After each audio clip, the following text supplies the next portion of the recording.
the mother of all friggin' coincidences takes place. No, Helen, above you! What? Yeah, I guess he got that whole controlling the balloon so he can pick up people thing figured out. But it turns out other people survived as they band together and try to figure out what to do. There's land. It's right under our keel. None of it's dry anymore. Some is. Enola's been there. I know that now. I saw what she drew. So that's why he's going after Enola, to find dry land. I don't care about dry land. This is ridiculous. I don't even think he was talking about the plan. I think he was talking about Costner's acting. I don't care about dry land. I don't care about dry land. This is ridiculous. So Costner decides to go after Enola alone, finding the smoker's ship and being lucky enough to find a series of holes that just happen to lead right up the boat. Lucky. You've got your pet freak coming to rescue you. He's not a freak and he can take you anytime. He's killed dozens of people and doesn't have any mercy or anything. He even kills little girls. He doesn't have a name, so death can't find him. He doesn't have a home or people to care for. Not afraid of anything.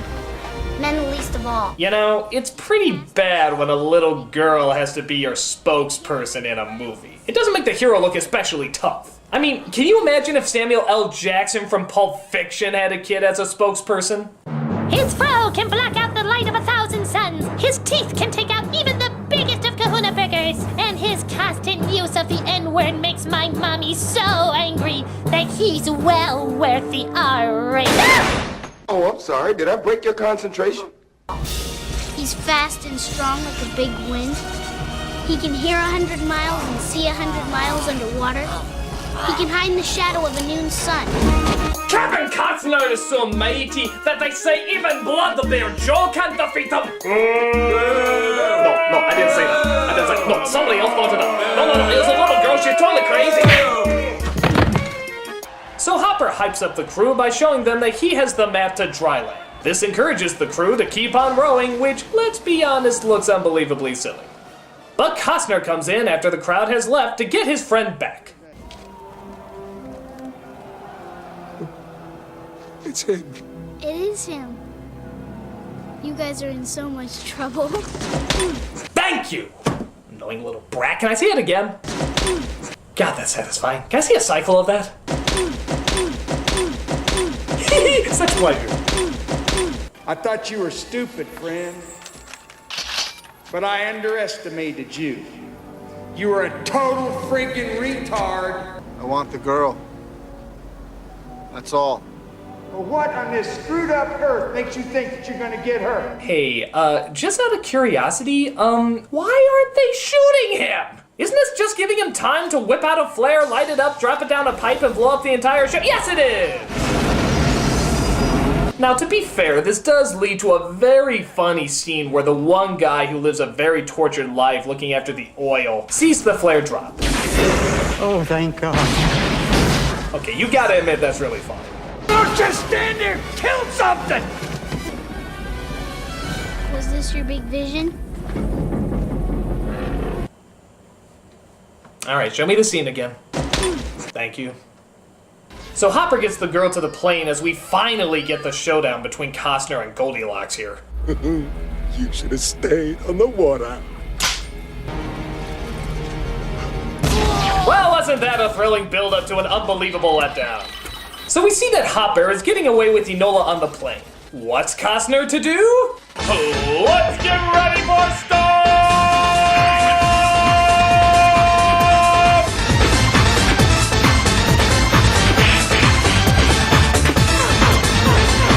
God bless you, Stuff.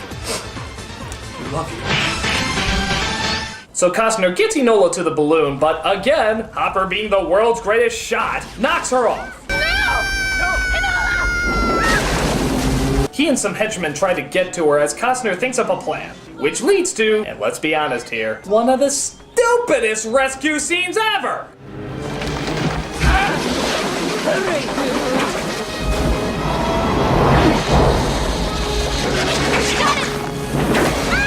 What the flying fuck bucket. This whole movie is bent on showing us all the technical aspects and exactly how it works, and yet the last big action scene comes down to a Wile E. Coyote scenario! Oh, and I just love how they happen to have the exact amount of bungee cord from the balloon to the water to pull this stunt off. What a bloody douche, man. What a bloody douche.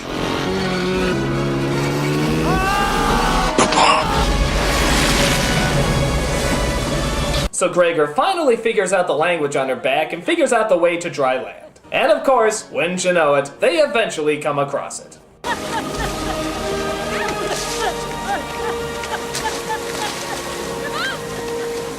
Alright, I want to end this review, so insert Lost, Blue Lagoon, Swiss Family Robinson, Jurassic Park, and/or Gilligan Island joke here. Get creative.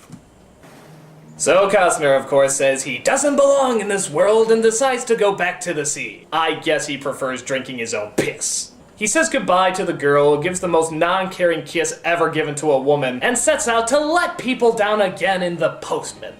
Whew, okay, that's Waterworld, one of the biggest bombs of all time. But is it one of the worst movies of all time?